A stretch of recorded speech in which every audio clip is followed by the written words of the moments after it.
ሰላም ጤና ይስጥልኝ። እንደምን ቆይታችኋል? የተወደዳችሁና የተከበራችሁ አድማጮቻችን፣ በወንጀል ምርመራ ስራዎች ላይ ትኩረት የሚያደርገው ፕሮግራማችን እነሆ ተጀምሯል። እስከ ፕሮግራማችን ፍጻሜ አብራችሁን እንድትቆዩ በአክብሮት ጋብዛለሁ። ለዛሬ ያዝነው የወንጀል ታሪካችን ርዕስ ቀናተኛው ባል ይሰኛል።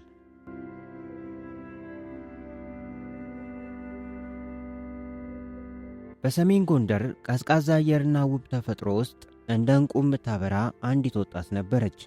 ገና በለጋ ዕድሜዋ የቤተሰቧን ሸክም በትከሻዋ የተሸከመች፣ ደከመኝ ሰለቸኝ ፈጽሞ ማታውቅ ብርቱና ታታሪ ሴት። ዶሮ ሳይጮህ ማለዳ ጀምራ ላቧን እያፈሰሰች ቤተሰቧን ስታስተዳድር ያያት ሁሉ በጽናቷ ይደነቃል፣ በውበቷና በሙያዋ ይማረካል። ይህችን ወርቅ የሆነች ልጅ የትዳር አጋሩ ሊያደርግ የማይመኝ በስሟ የማይቃሽ የአካባቢው ወጣት አልነበረም። ከተንጋጋው ፈላጊ ሁሉ ግን የዕድል ጽዋው ለጎሹ ሞላች። ጎሹ እጅግ የሚወዳት ቢሆንም የሰፈሩ ወጣት ሁሉ ዓይኑን እንደጣለባት ስለሚያውቅ በጥርጣሬና በቅናት እሳት ውስጥ ይንገበገብ ጀመር። ያ በታላቅ ደስታ የጀመሩት ትዳር በጎሹ ማለቂያ የሌለው ቅናት የተነሳ የትዳራቸው ሰማይ ላይ የጥል ደመና ጠላበት። ነገር ግን እርሷ እንደ ሁል ጊዜው ብርቱ ነበረችና አብረው የገነባችውን ጎጆዋን በቀላሉ አሳልፋ ለመስጠት አልፈቀደችም። ትዳሬ ከሚፈርስ ልጅ ብንወልድ ምናልባት የጎሹ ልብ ይረጋጋል፣ የጥርጣሬ መንፈሱ ይለቀዋል ብላ አሰበች። ጊዜው ነጎደ። የፍቅራቸው ፍሬ የሆኑ ሁለት ውብ ልጆችም ታቀፉ። ያቺ በየመንገዱ ሚንሾካሾኩላት ቆንጆ ልጃገረድ የተከበረች እማወራ ሆነች። ሆኖም ልጆች መውለዷም ሆነ የጊዜው መለወጥ የጎሹን የቅናት አባዜ ሊፈውሱ አልቻለም። እንደውም ጭቅጭቁ፣ ጥንካሬውና ወቀሳው ከቀን ወደ ቀን እየበረታ መጣ። ይህ ማለቂያ የሌለው ንትርክ እጅግ ያማረራት ይህች ታታሪ ሴት ዝምታን መምረጡ እንዳላዋጣት ስትረዳ አንድ ወሳኝ የመፍትሄ ሐሳብ ይዛ ብቅ አለች። የጭቅጫቄው መንስኤ የአካባቢው ሰው መሆን አለመሆኑን ባታውቅም ያቺ ብርቱ እማወራ ግን አንድ ተስፋ ሰነቀች። ይህ የጎሹ የቅናት አባዜ እኛን ከሚያውቁን ሰዎችና ከዚያ አካባቢ ብንርቅ ይሻለው ይሆናል ብላ አሰበች። አዲስ አየር፣ አዲስ ሰማይ ስር ፍቅራቸውን ለማደስ በማሰብም ጓዛቸውን ጠቅልለው ወደ ደቡብ ወሎ እንዲሄዱ ሐሳብ አቀረበች። ጎሹም በዚህ ሐሳብ በደስታ ተስማምቶ ወደ ደቡብ ወሎ አቀኑ። ቦታው ቢቀየርም የልጅቷ የተፈጥሮ ጸጋና ትጋት ግን አብሯት ነበር። በሄደችበት ሁሉ እንደ ጧፍ እያበራች ንግዷን አጧጡፋ በአዲሱም ሰፈር ተወዳጅነት አተረፈች። ሆኖም አየሩ ተቀየረ እንጂ የጎሹ ልብ አልተቀየረም። አእምሮን ያሰረው የጥርጣሬ ሰንሰለት መላቀቅ አልቻለም። የእሷን መውጣትና መግባት ከመከታተል በስኬቷና በውበቷ ከመቅናት ባለፈ ክፋትና ተንኮል ልቡን አደነዘዘው። በዚች ደከመኝ በማትል ሴት ላብ እየተዳደሩ አንድ ሁለት ብለው ሦስተኛ ልጅ ቢወልዱም የጎሹ ጸባይ ያለመሻሻሉ ግን የእሷን ብርቱ ልብ እያደማው መጣ። በደቡብ ወሎ ቆይታቸው ከወንድ ጋር ቆመሽ አየሁሽ፣ ከገሌ ጋር አወራሽ የሚለው የጎሹ መሠረት አልባ ጭቅጭቅና ንትርክ ቤታቸውን የሲኦል ያህል አቃጠለው። ያን ያህል የለፋችበት ትዳሯ በድጋሚ ሊወድቅ አፋፍ ላይ ደረሰ። ነገር ግን ይህቺ ታታሪ እማወራ አሁንም ጎጆዋን ላለማፍረስ ቆርጣለች። ምናልባት ወሎም አልተስማማን ይሆናል፣ ልጆቼን ያላባት አላሳድግም ብላ ሌላ የሕይወት መሥዋዕትነት ለመክፈል ወሰነች።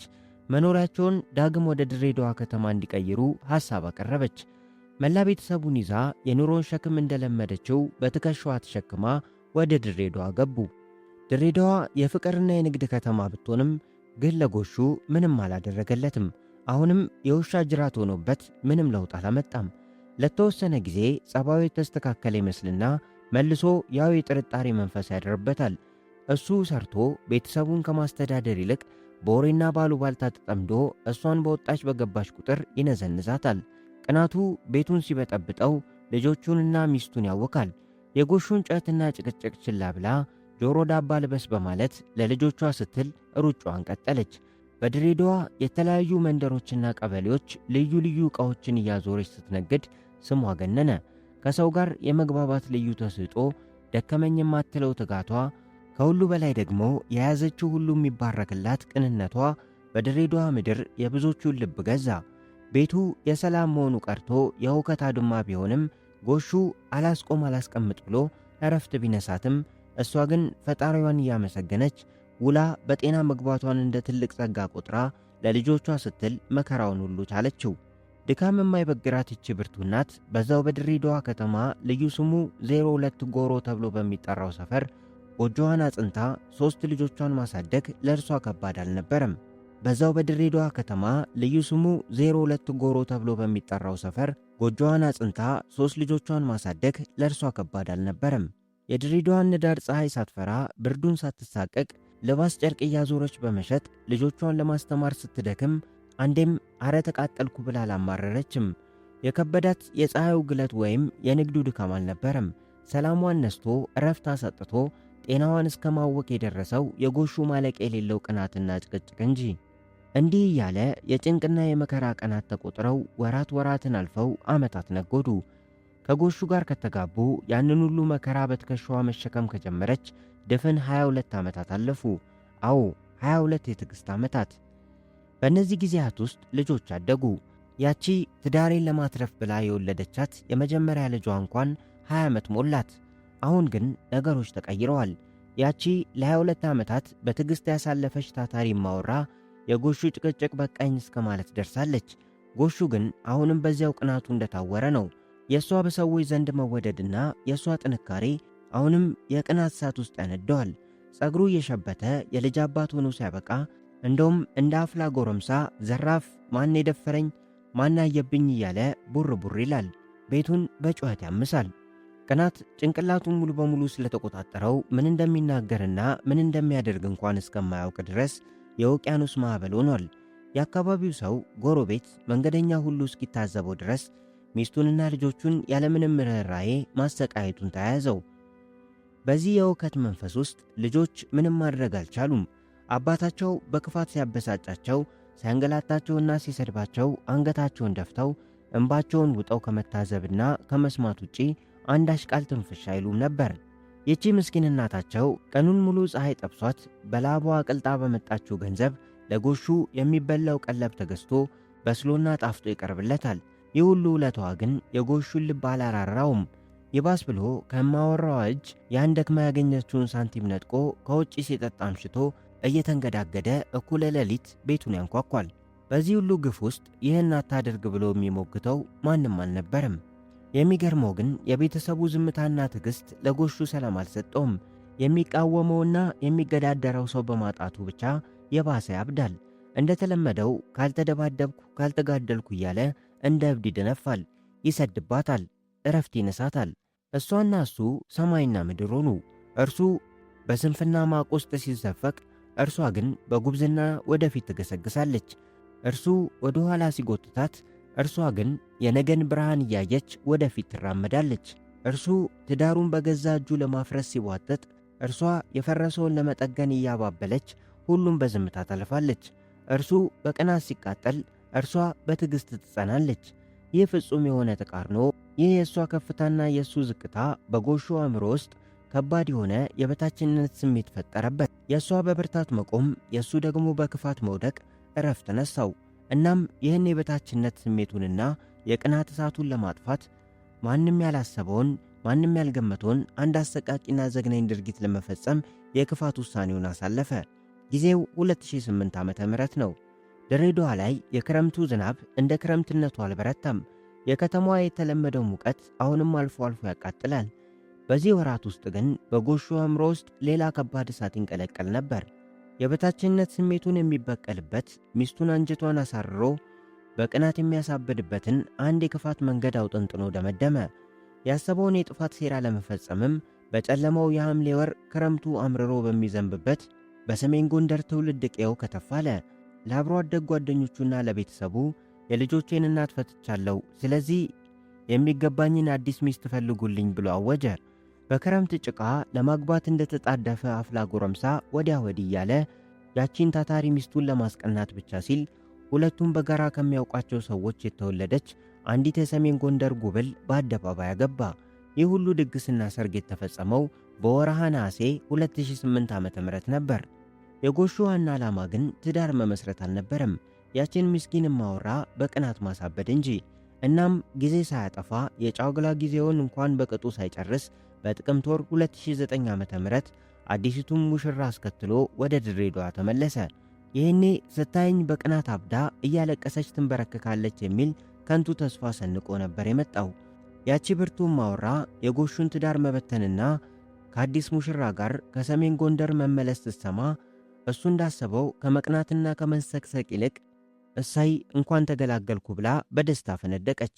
እንደውም ፊቷ በፈገግታ በርቶ አንድ አይደለም 10 ሚስት ማግባት መብቱ ነው፣ እኔ የምኖረው በራሴ ጉልበት ልጆቼንም የማሳድገው በገዛ ላቤ ነው ስትል ለወሬው ጆሮ ዳባ ልበሳለች።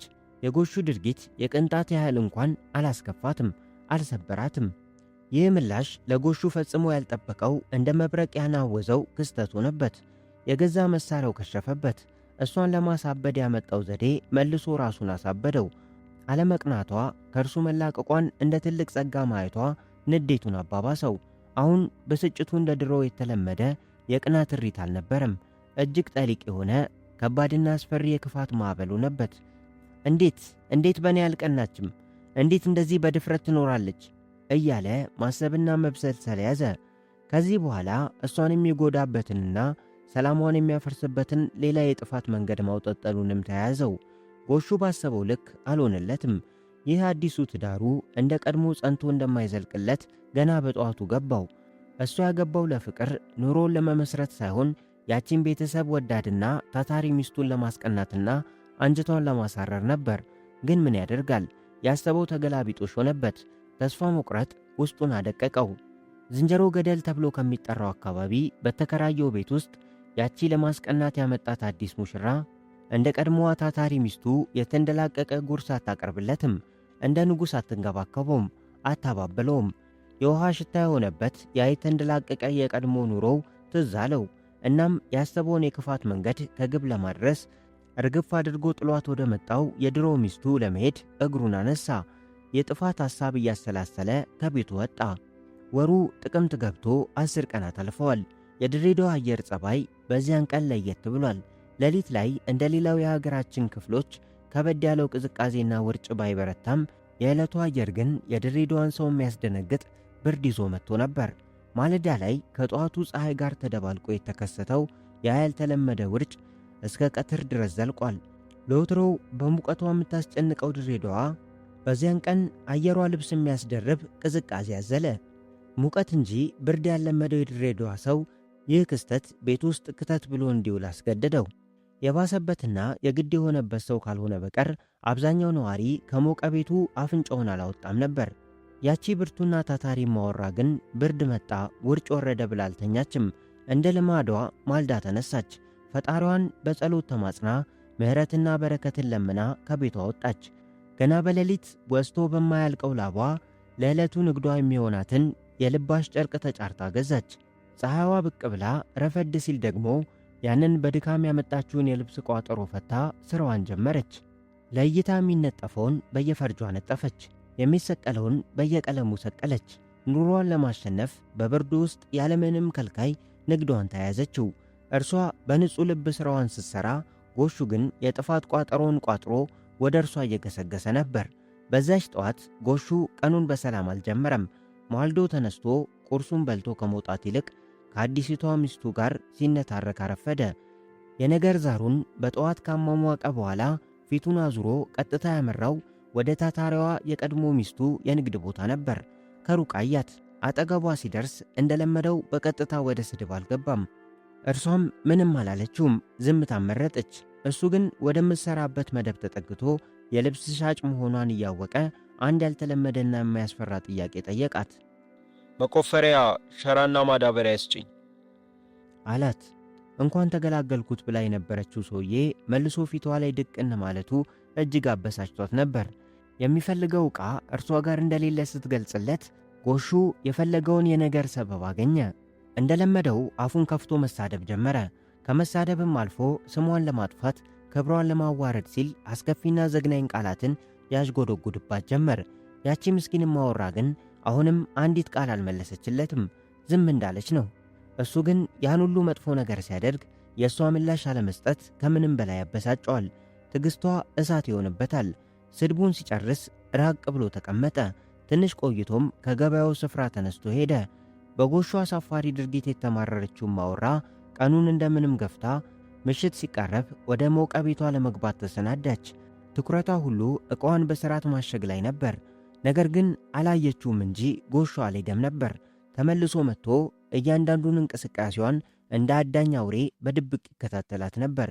ዕቃዋን ጠቅልላ ወደ ቤቷ ስታመራ እንዳታየው በጨለማው ጥላ ውስጥ በጥንቃቄ ይከታተላት ጀመር። ቤቷ ደርሳ በሩን ከፍታ ገባች። በቤት ውስጥ ያቺ የ20 ዓመት የመጀመሪያ ልጃቸው ለምትወዳት እናቷ የሚጣፍጥ ራት አብስላ መምጣቷን በጉጉት ትጠባበቅ ነበር። እናት ገባች፣ ግን ብቻዋን አልነበረችም። ከእናቷ ጀርባ ተከትሎ የገባውን አባቷን ስታይ የልጅቷ ልብ በድንጋጤ ቆመ። እማወራውም ዞር ስትል ጎሹን አየችው። በፊቱ ላይ የሚነበበው የክፋት ጥላ ክፉኛ አስፈራት። የልጆቹን እናት ለመጉዳት ቆርጦ የመጣው አረመኔው ጎሹ በድንገት ያዘጋጀውን ስለታም ቢላዋ መዘዘ። አላመነታም። በጭካኔ ሰነዘረባት። እጇን ወጋት። ምስኪኗ ሴት ነፍሷን ለማትረፍ ስትታገል በድጋሜ እጇ ላይ ሰካባት። ደም እየፈሰሳት ከዚህ አውሬ ለማምለጥ ወደ ውጭ ሮጠች። ነገር ግን ወይ ዕጣ ፈንታዋ! የራሷ የቤት ደረጃ አደናቅፏት መሬት ላይ በግንባሯ ተደፋች። ጎሹ ከኋላዋ ደረሰባት። ይህን ዘግናኝ ትዕይንት የምትመለከተው ልጃቸው ራሷን መቆጣጠር አቃታት። ቤቱን በሚያናውጥ የሰፈሩን ጸጥታ በሚቀድ አንጀት በሚበጥስ የጭንቀት ጩኸት አቀለጠችው። የገዛ ቤቷ ደረጃ አደናፍቋት መሬት ላይ እንደተደፋች የአረመኔው ጎሹ ጊዜ አላባከነም። እናቷ ላይ ተከመረባት። የልጅቷ የድረሱልኝ ጥሪ አንጀት በሚበላ ከፍተኛ ጩኸት ሰፈሩን አናወጠው። ይህን የጭንቀት ጥሪ የሰሙ ጎረቤቶች ብቻ ሳይሆኑ በአቅራቢያ የነበሩ ፖሊሶችም በፍጥነት ወደ ቤቱ ተንደረደሩ። ሆኖም ሊደርሱላት አልቻሉም። እጅግ ዘግይተው ነበር። የሰው አውሬ የሆነው ጎሹ ያቺን ለ22 ዓመታት በታማኝነት ያገለገለችውን የልጆቹን እናት ከነፍሷ በላይ የምትሳሳለትን ታታሪ ሴት ጭንቅላቷን ወደ ኋላ ጎትቶ ምንም በማታውቀው ምስኪን አንገቷ ላይ ቢላውን አሳርፎ እንደ ዶሮ አረዳት። ይህን አሰቃቂና ዘግናኝ ድርጊት ሲፈጽም ደርሰው የነበሩት ፖሊሶችና የቅርብ ጎረቤቶች በዓይናቸው በብረቱ ተመለከቱ። የሰፈሩ ሰው ሁሉ እንደ ንብ ተመመ።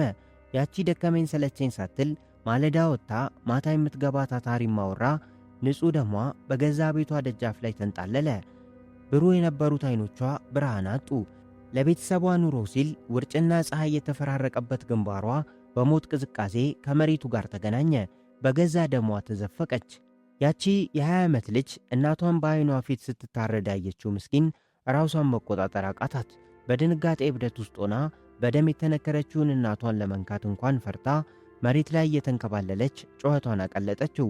የደረሰው ሰው ሁሉ የተፈጸመው የጭካኔ ትዕይንት ዘግንኖት፣ ግማሹ በድንጋጤ ሲንቀጠቀጥ፣ ግማሹ እንባውን መቆጣጠር አቅቶት አምርሮ ያለቅሳል። የቅናቱ ልክ ጣራ የነካው በመጨረሻም አማራጭ ያጣው ጎሹ በቆመበት እጅ ከፍንጅ ተይዞ እጁን ለፖሊስ ሰጠ። በስፍራው የነበረው ፖሊስ በደም የተነከረውን የሟችን አስክሬን አነሳ። ወዲያውኑም ተገቢውን ምርመራ አጠናቆ ለጥያቄ የሚሻቸውን የዓይን እማኞችና ምስክሮችን አሰባሰበ። ምስክሮቹም በፖሊስ ፊት ቀርበው ጎሹ በተደጋጋሚ በቅናት አምባጓሮ ሲፈጥር እንደነበር፣ በክረምት ወራት ቤቱን ጥሎ መጥፋቱንና ይህን ዘግናኝ ድርጊት በፈጸመበት ዕለት ማለትም ጥቅምት 10 ቀን 2009 ዓ.ም ሟች ሥራ ቦታዋ ድረስ ሄዶ ሲሰድባትና ሲያዋርዳት እንደነበር በዝርዝር አስረዱ። አመሻሹ ላይም ከፍተኛ የድረሱልኝ ጩኸት ሰምተው ወደ ቤቱ ሲጠጉ ሟችን በቢላዋ ሲያርዳት ማየታቸውንና በመጨረሻም ግንባሯ በደሟ ተነክሮ ሞታ አስክሬኗ መነሳቷን በእንባ መሰከሩ። ፖሊስ የሰው ምስክር ብቻ ሳይሆን የሕክምና ማስረጃዎችን አሟልቶ በተለይም ወንጀለኛው እጅ ከፍንጅ የተያዘ መሆኑን በመጥቀስ የክስ መዝገቡን ለፌዴራል ፍርድ ቤት አቀረበ። ጊዜው ታኅሳስ 11 ቀን 2009 ዓ.ም ደረሰ።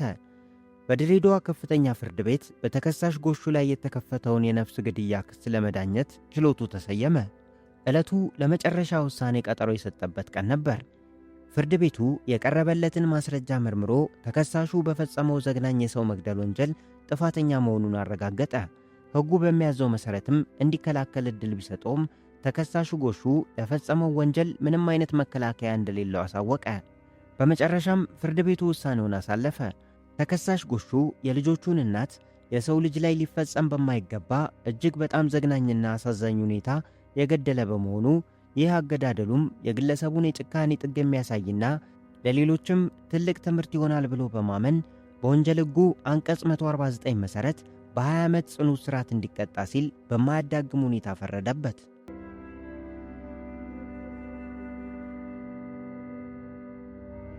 ውድና የተከበራችሁ አድማጮቻችን ይህንን ልብ ሰባሪ እውነተኛ ወንጀል ታሪክ ከጅምሩ እስከ ፍጻሜው አብራችሁን ሆናችሁ ስለተከታተላችሁ ከልብ እናመሰግናለን። ለዛሬ ያዘጋጀነው የወንጀል ምርመራ ፕሮግራማችን በዚህ ተጠናቋል። በቀጣይ በሌላ የወንጀል ታሪክ እስከምንገናኝ ድረስ ቸር ቆዩ።